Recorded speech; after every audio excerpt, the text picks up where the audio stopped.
Good morning students, class 8 subject science chapter synthetic fibers and plastic. It means संश्लेषित रेशे और plastic. In previous videos we studies about plastics are poor conductor and plastics and the environment. Today also we will read about plastics and the environment. Table number 3.3. Types of waste. Types of waste means अपशिष्ट के प्रकार. Approximate time taken to degenerate यानी कि अपहासित होने में लगने वाला लगभग समय. और नेचर ऑफ मटेरियल यानी कि पदार्थ की प्रकृति.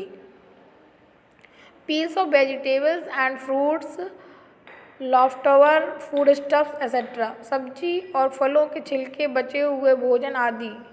ठीक है, इनका टाइम कितना होता है? 1 से लेके 2 वीक तक, यानी कि 1 to 2 वीक्स. और नेचर ऑफ मटेरियल का तो बायोडिग्रेडेबल होते हैं, यानी कि ये कह सकते हैं जैव निम्नीकरणीय होते हैं.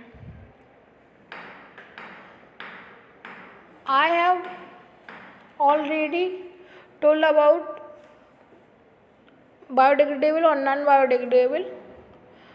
बायोडिग्रेडेबल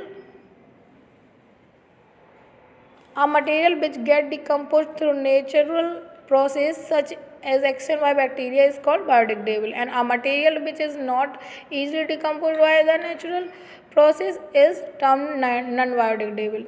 तो this is biodegradable. and next है पेपर, और इसका जो डिजनरेट टाइम है वो कितना 10 to 30 days, और ये कैसा है? बायोडिग्रेडेबल है. And third is cotton clothes, जो सूती कपड़ा होता है वो उसका टाइम होता है 2 to 5 months, और ये भी बायोडिग्रेडेबल होता है. एंड वुड इट मीन्स लकड़ी, ये 10 to 15 years के लिए होता है, बायोडिग्रेडेबल होता है.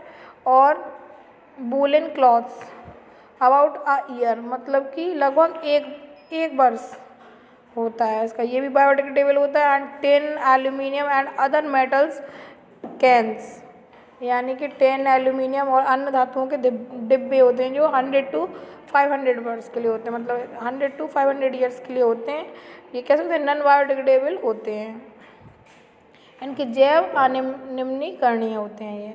और नेक्स्ट है प्लास्टिक बैग्स, यानी कि प्लास्टिक की थैलियाँ. ये कहते हैं सेवरल ईयर्स के लिए होती हैं, यानी कई वर्ष के लिए होती हैं, और लेकिन ये कैसे होते हैं? नॉन बायोडिग्रेडेबल होती हैं.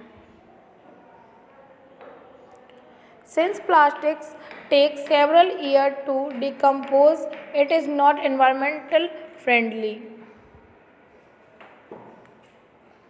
क्योंकि प्लास्टिक अपघटित होने में कई वर्ष ले लेता है और यह पर्यावरण हितैषी नहीं है. It causes environmental pollution. यह पर्यावरण प्रदूषण का कारण बनता है. And besides the burning process in the synthetic material is quite slow and it does not get completely burned easily. इसके अतिरिक्त जब इस संश्लेषित पदार्थ को जलाया जाता है तो पूर्णतः जलने में लंबा समय लेता है. In the process it releases lots of poisonous fumes into the atmosphere causing air pollution. और इस प्रक्रिया में यह भारी मात्रा में विषैली धूम उत्सर्जित कर पर्यावरण प्रदूषित करता है. यानी विषैली गैसें मतलब बहुत बड़ी मात्रा में जो विषैली गैसें होती हैं वो निकालता है. इससे क्या होता है? पर्यावरण प्रदूषण होता है.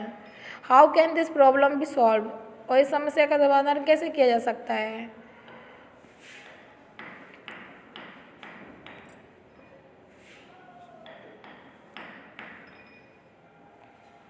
Avoid the use of plastics as far as possible. यथासंभव प्लास्टिक के उपयोग से बचिए. And make use of bags made of cotton और jute when you go for shopping. और कपास या जूट के बने थैलों का प्रयोग कीजिए. The biodegradable and non biodegradable wastage should be collect separately and disposed of separately. और जो निम्नीकरणीय और जैव अनिम्नीकरणीय अपशिष्ट को अलग इकट्ठा करिए और इनका अलग निस्तारण करिए.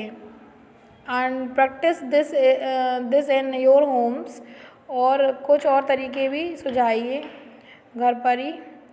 तो नेक्स्ट है, can you suggest some other way in which you can contribute towards reducing the use of plastic material. आप मतलब इसे अपने घरों पर व्यवहार में लगाइए और कुछ और तरीके भी सुझाइए जिनके द्वारा आप प्लास्टिक पदार्थों के उपयोग को कम करने में सहयोग दे सकें। It is better to recycle plastic waste. Plastic अपशिष्ट को पुनः चक्रित करना बेहतर होगा। Most of thermoplastics can be recycled.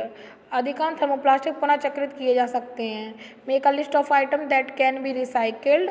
और जिन वस्तुओं का पुनः चक्रण किया जाता है उनकी सूची बनाइए। And however during recycling certain colouring agents are added. और पुनः चक्रण के समय कुछ रंग प्रदान करने वाले अभिकर्मक मिला दिए जाते हैं। तो this limited it's uses specially for stage of food.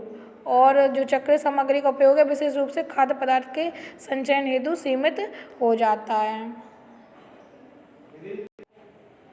In next video we will start new lesson. Thank you.